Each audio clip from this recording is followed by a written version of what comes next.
भारत माता की। भारत माता की। धर्म, अध्यात्म और क्रांति का नगरी गोरखपुर का देवतुल्य लोगन के हम प्रणाम करत बानी।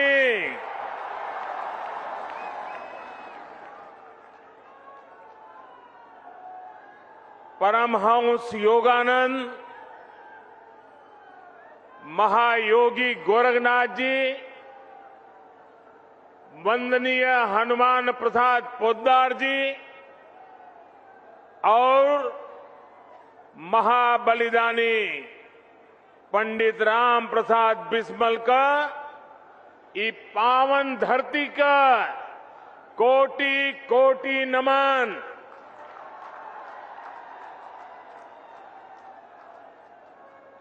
आप सब लोग जमने खाद कारखाना और एम्स का बहुत दिन से इंतजार करत रहिल।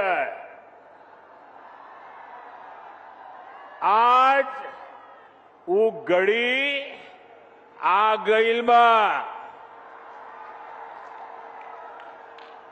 आप सबके बहुत बहुत बधाई। मेरे साथ मंच पर उपस्थित उत्तर प्रदेश की राज्यपाल श्रीमती आनंदीबेन पटेल जी, उत्तर प्रदेश के यशस्वी कर्मयोगी मुख्यमंत्री योगी आदित्यनाथ जी, उत्तर प्रदेश के उप मुख्यमंत्री केशव प्रसाद मौर्य, डॉक्टर दिनेश शर्मा, भारतीय जनता पार्टी उत्तर प्रदेश के अध्यक्ष श्री स्वतंत्र देव सिंह जी, अपना दल की राष्ट्रीय अध्यक्ष और मंत्रिमंडल में हमारी साथी बहन अनुप्रिया पटेल जी, निषाद पार्टी के अध्यक्ष भाई संजय निषाद जी, मंत्रिमंडल में मेरे सहयोगी श्री पंकज चौधरी जी, उत्तर प्रदेश सरकार के मंत्री श्री जयप्रताप सिंह जी, श्री सूर्य प्रताप शाही जी, श्री दारा सिंह चौहान जी, स्वामी प्रसाद मौर्य जी, उपेंद्र तिवारी जी, सतीश द्विवेदी जी, जयप्रकाश निषाद जी, राम चौहान जी, आनंद स्वरूप शुक्ला जी, संसद में मेरे साथीगण, यूपी विधानसभा और विधान परिषद के सदस्यगण और विशाल संख्या में हमें आशीर्वाद देने के लिए आए हुए मेरे प्यारे भाइयों और बहनों,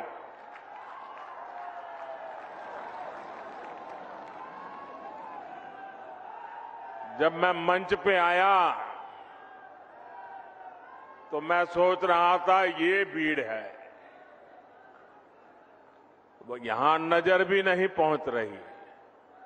लेकिन जब उस तरफ देखा तो मैं हैरान हो गया, इतनी बड़ी तादाद में लोग। और मैं नहीं मानता हूं शायद उनको दिखाई भी नहीं देता होगा, सुनाई भी नहीं देता होगा। इतने दूर दूर लोग झंडे हिला रहे हैं।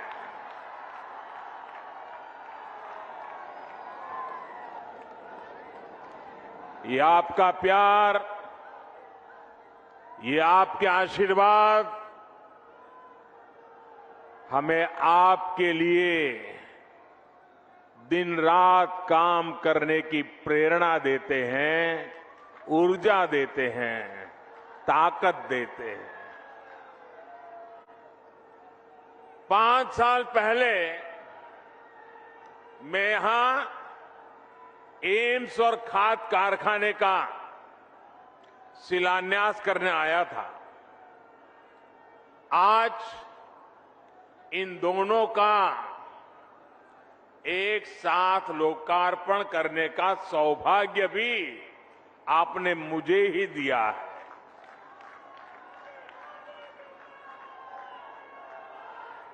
आईसीएमआर के रीजनल मेडिकल रिसर्च सेंटर को भी आज अपनी नई बिल्डिंग मिली है।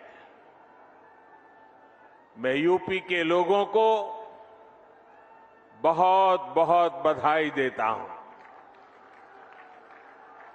साथियों, गोरखपुर में फर्टिलाइजर प्लांट का शुरू होना, गोरखपुर में एम्स का शुरू होना अनेक संदेश दे रहा है। जब डबल इंजन की सरकार होती है तो डबल तेजी से काम भी होता है। जब नेक नियत से काम होता है तो आपदाएं भी अवरोध नहीं बन पाती।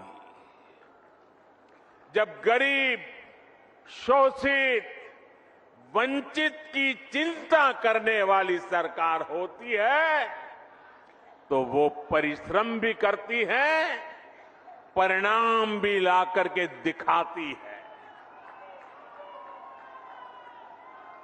गोरखपुर में आज हो रहा आयोजन इस बात का भी सबूत है कि नया भारत जब ठान लेता है तो इसके लिए कुछ भी असंभव नहीं है।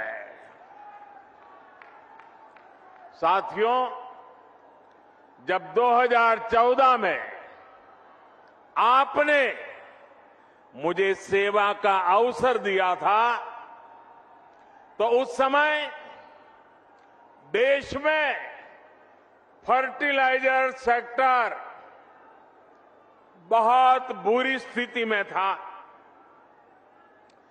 देश के कई बड़े बड़े खाद कारखाने बरसों से बंद पड़े थे और विदेशों से आयात लगातार बढ़ता जा रहा था। एक बड़ी दिक्कत ये भी थी कि जो खाद उपलब्ध थी उसका इस्तेमाल चोरी छिपे खेती के अलावा और भी कामों में गुपचुप चला जाता था। इसलिए देश भर में यूरिया की किल्लत तब सुर्खियों में रहा करती थी। किसानों को खाद के लिए लाठी गोली तक खानी पड़ती थी। ऐसी स्थिति से देश को निकालने के लिए ही हम एक नए संकल्प के साथ आगे बढ़े। हमने 3 सूत्रों पर एक साथ काम करना शुरू किया। एक, हमने यूरिया का गलत इस्तेमाल रोका। यूरिया की 100% नीम कोटिंग की।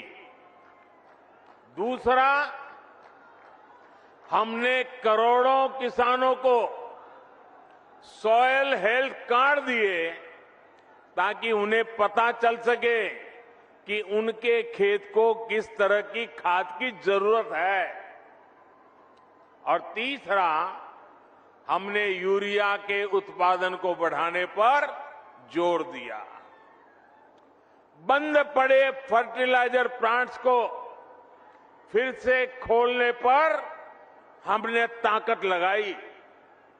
इसी अभियान के तहत गोरखपुर के इस फर्टिलाइजर प्लांट समेत देश के 4 और बड़े खाद कारखाने हमने चुने। आज एक की शुरुआत हो गई है बाकी भी अगले वर्षों में शुरू हो जाएंगे। साथियों, गोरखपुर फर्टिलाइजर प्लांट को शुरू करवाने के लिए एक और भगीरथ कार्य हुआ है। जिस तरह से भगीरथ जी गंगा जी को लेकर आए थे, वैसे ही इस फर्टिलाइजर प्लांट तक ईंधन पहुंचाने के लिए ऊर्जा गंगा को लाया गया है। पीएम ऊर्जा गंगा गैस पाइपलाइन परियोजना के तहत हल्दिया से जगदीशपुर पाइपलाइन बिछाई गई है।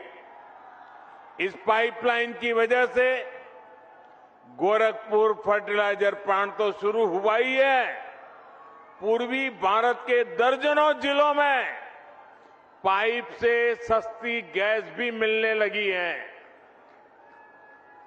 भाई और बहनों, फर्टिलाइजर प्लांट के शिलान्यास के समय मैंने कहा था, इस कारखाने के कारण गोरखपुर इस पूरे क्षेत्र में विकास की धुरी बनकर के उभरेगा।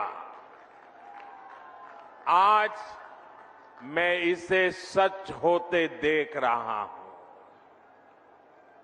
ये खाद कारखाना राज्य के अनेक किसानों को पर्याप्त यूरिया तो देगा ही, इससे पूर्वांचल में रोजगार और स्वरोजगार के हजारों नए अवसर तैयार होंगे। अब यहां आर्थिक विकास की एक नई संभावना फिर से पैदा होगी। अनेक नए बिजनेस शुरू होंगे। खाद कारखाने से जुड़े सहायक उद्योगों के साथ ही ट्रांसपोर्टेशन और सर्विस सेक्टर को भी इससे बढ़ावा मिलेगा। साथियों, गोरखपुर खाद कारखाने की बहुत बड़ी भूमिका देश को यूरिया के उत्पादन में आत्मनिर्भर बनाने में भी होगी। देश के अलग अलग हिस्सों में बन रहे 5 फर्टिलाइजर प्लांट शुरू होने के बाद 60 लाख टन अतिरिक्त यूरिया देश को मिलेगा। यानी भारत को हजारों करोड़ रुपए विदेश नहीं भेजने होंगे, भारत का पैसा भारत में ही लगेगा। साथियों, खाद के मामले में आत्मनिर्भरता क्यों जरूरी है, ये हमने कोरोना के इस संकट काल में भी देखा है।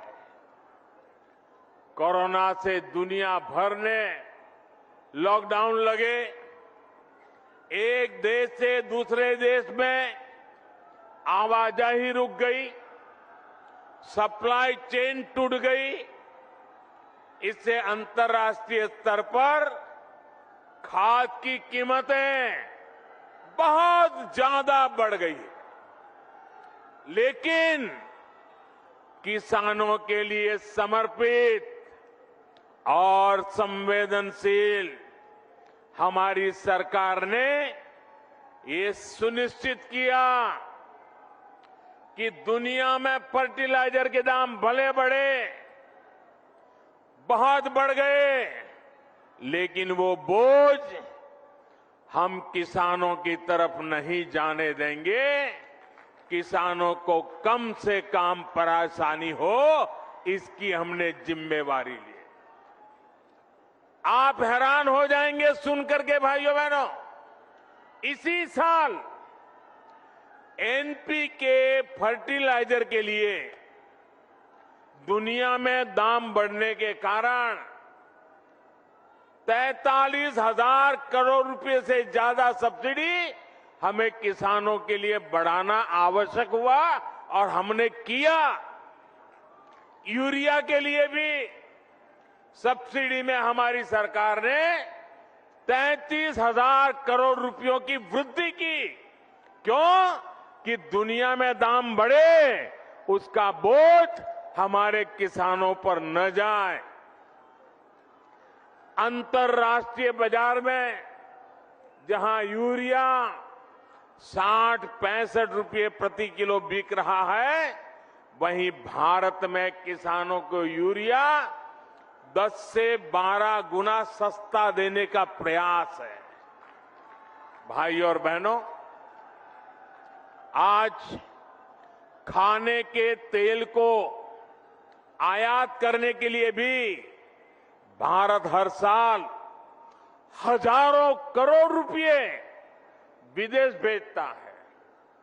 इस स्थिति को बदलने के लिए देश में ही पर्याप्त खाद्य तेल के उत्पादन के लिए राष्ट्रीय मिशन शुरू किया गया है। पेट्रोल डीजल के लिए कच्चे तेल पर भी भारत हर वर्ष 5-7 लाख करोड़ रुपए खर्च करता है। इस आयात को भी हम इथेनॉल और बायोफ्यूल पर बल देकर कम करने में जुटे हैं।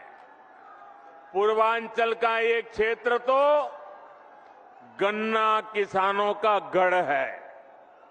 इथेनॉल गन्ना किसानों के लिए चीनी के अतिरिक्त कमाई का एक बहुत बेहतर साधन बन रहा है। उत्तर प्रदेश में ही बायोफ्यूल बनाने के लिए अनेक फैक्ट्रियों पर काम चल रहा है। हमारी सरकार आने से पहले यूपी से सिर्फ 20 करोड़ लीटर इथेनॉल तेल कंपनियों को भेजा जाता था। आज करीब करीब 100 करोड़ लीटर इथेनॉल अकेले उत्तर प्रदेश के किसान भारत की तेल कंपनियों को भेज रहे हैं। पहले खाड़ी का तेल आता था, अब झाड़ी का भी तेल आने लगा है। मैं आज योगी जी सरकार की इस बात के लिए सराहना करूंगा कि उन्होंने गन्ना किसानों के लिए बीते सालों में अभूतपूर्व काम किया है। गन्ना किसानों के लिए लाभकारी मूल्य हाल में 350 रुपये तक बढ़ाया है। पहले की 2 सरकारों 10 साल में जितना भुगतान गन्ना किसानों को किया था, लगभग उतना योगी जी की सरकार ने अपने 4.5 साल में किया है। भाई और बहनों, सही विकास वही होता है जिसका लाभ सब तक पहुंचे, जो विकास संतुलित हो, जो सबके लिए हितकारी हो। और ये बात वही समझ सकता है जो संवेदनशील हो, जिसे गरीबों की चिंता हो।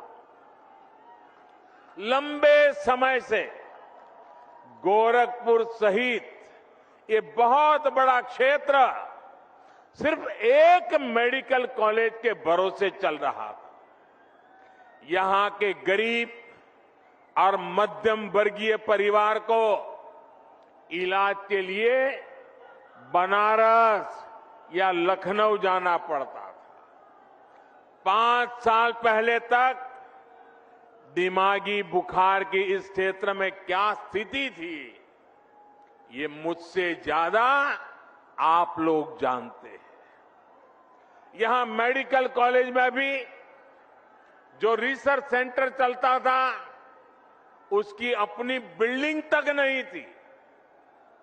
भाई और बहनों, आपने जब हमें सेवा का अवसर दिया तो यहां एम्स में भी आपने देखा इतना बड़ा एम्स बन गया।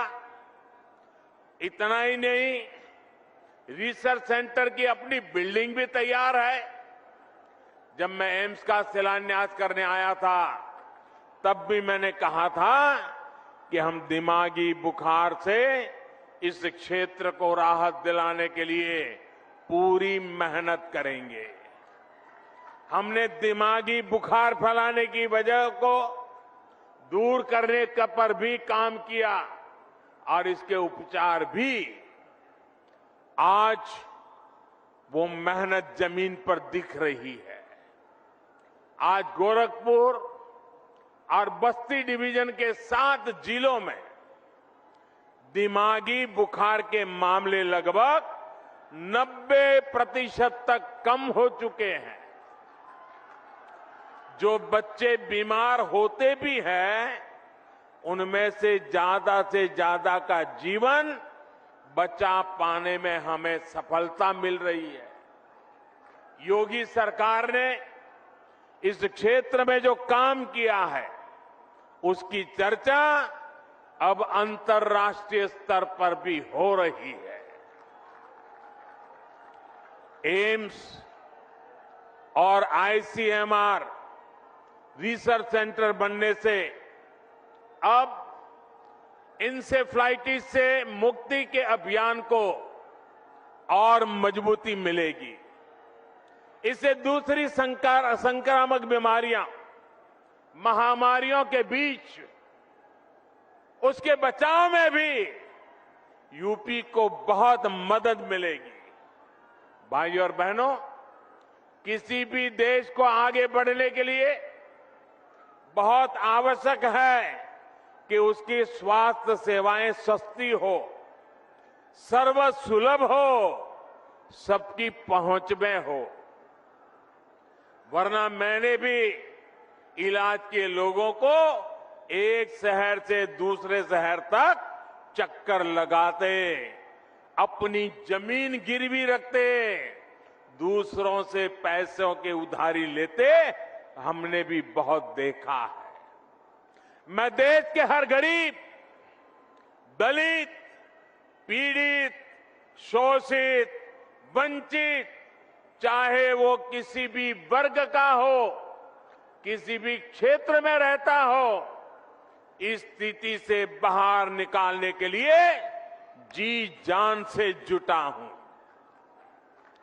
पहले सोचा जाता था कि एम्स जैसे बड़े मेडिकल संस्थान बड़े शहरों के लिए होते हैं, जबकि हमारी सरकार अच्छे से अच्छे इलाज को, बड़े से बड़े अस्पताल को देश के दूर सुदूर क्षेत्रों तक ले जा रही है।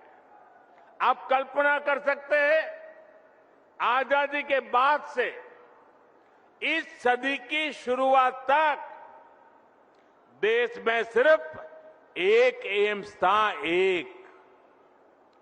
अटल जी ने 6 और एम्स स्वीकृत किए थे अपने कालखंड में।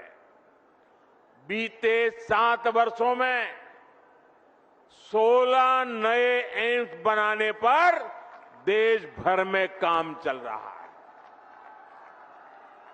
हमारा लक्ष्य ये है कि देश के हर जिले में कम से कम एक मेडिकल कॉलेज जरूर हो। मुझे खुशी है कि यहां यूपी में भी अनेक जिलों में मेडिकल कॉलेज का काम तेजी से आगे बढ़ रहा है।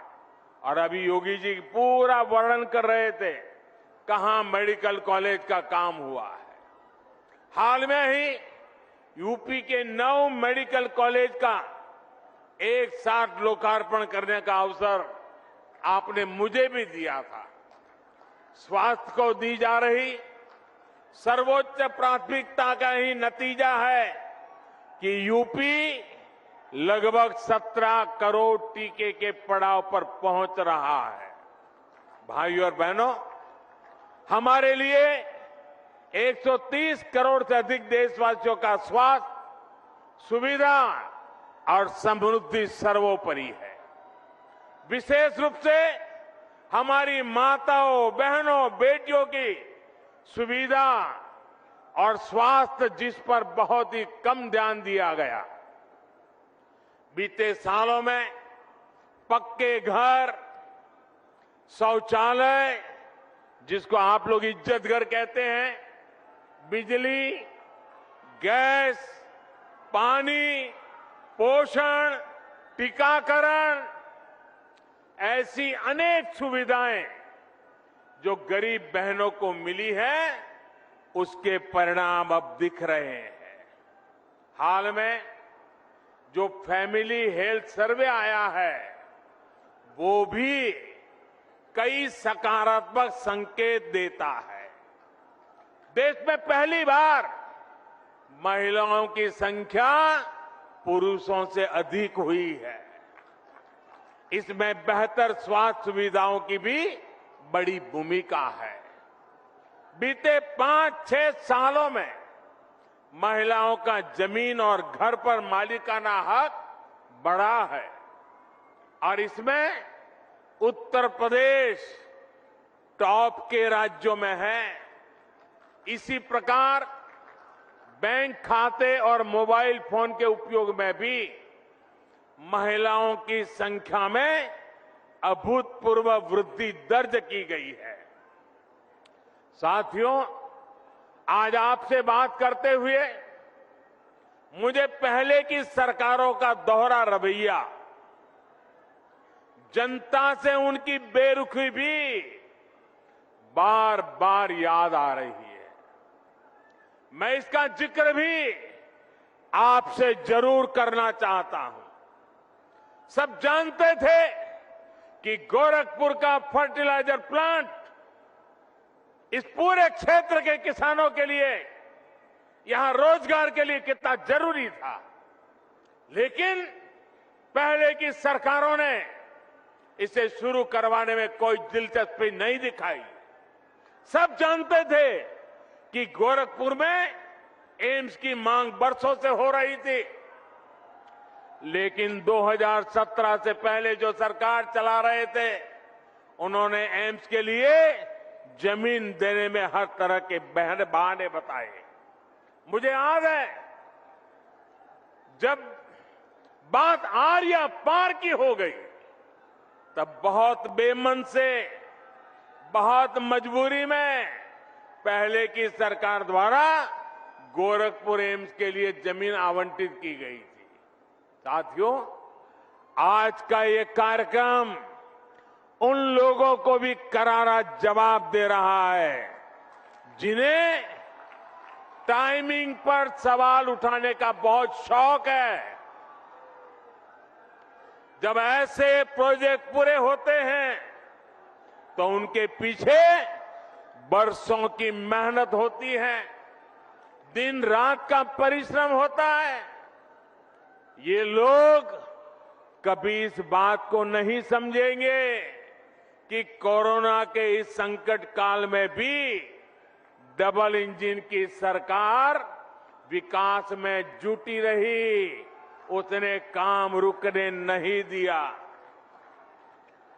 मेरे प्यारे भाइयों बहनों, लोहिया जी, जयप्रकाश नारायण जी के आदर्शों को, इन महापुरुषों के अनुशासन को ये लोग कब से छोड़ चुके हैं।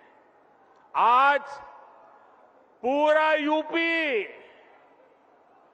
भली भांति जानता है कि लाल टोपी वालों को लाल बत्ती से मतलब रहा है। उनको आपके दुख तकलीफ से कोई लेना देना नहीं है। ये लाल टोपी वालों को सत्ता चाहिए, घोटालों के लिए, अपनी तिजोरी भरने के लिए, अवैध कब्जों के लिए माफियाओं को खुली छूट देने के लिए, लाल टोपी वालों को सरकार बनानी है, आतंकवादियों पर मेहरबानी दिखाने के लिए, आतंकियों को जेल से छुड़ाने के लिए।